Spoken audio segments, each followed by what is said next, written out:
It is Sunday, the 26th of September.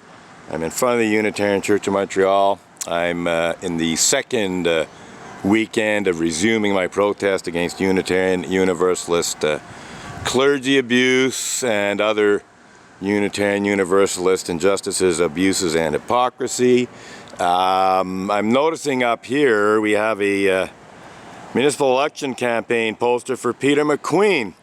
Unfortunately, Peter McQueen has allowed himself to be basically manipulated by Montreal Unitarian Sue Montgomery, who fabricated stories, created alternative facts, played the victim, and convinced Peter McQueen and a whole bunch of other Projet Montreal city councillors and mayors and so on, that I was guilty of not only harassing her for 20 years, but physically stalking her, when I certainly had not done the latter thing. Sue Montgomery told Peter McQueen, Luc Ferrandez, and no doubt other Projet Montreal politicians that I had come to her home, essentially physically stalking her when I'd done no such thing. There was a chance encounter with Sue Montgomery at the 104 bus stop. I was waiting for the bus, and she came walking down the street that she lives on. I did not know at the time that she lived on that street. She was walking by me, and so as she walked by me, I reminded her that she'd falsely accused me of libel and she needed to make amends for that.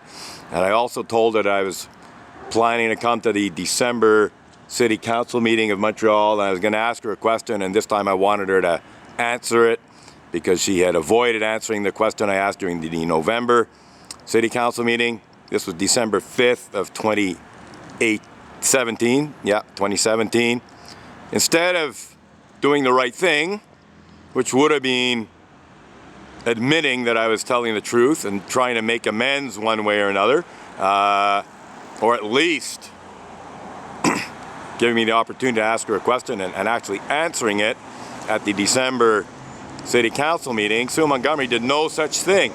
She ran to the SPVM the very same day, later that day, December 5th, and she filled out a police report full of misleading statements. They may well have been true on the surface, a lot of them, but they essentially created a false narrative about me harassing Sue for 20 years and physically stalking her by coming to her home, when in fact I was at the farthest extremity of the street that she lived on at the corner of the Maisonneuve Boulevard waiting for a bus, and she just happened to walk by, and I took the opportunity to give her a piece of my mind, as it were. And I was quite polite about it. I wasn't aggressive at all.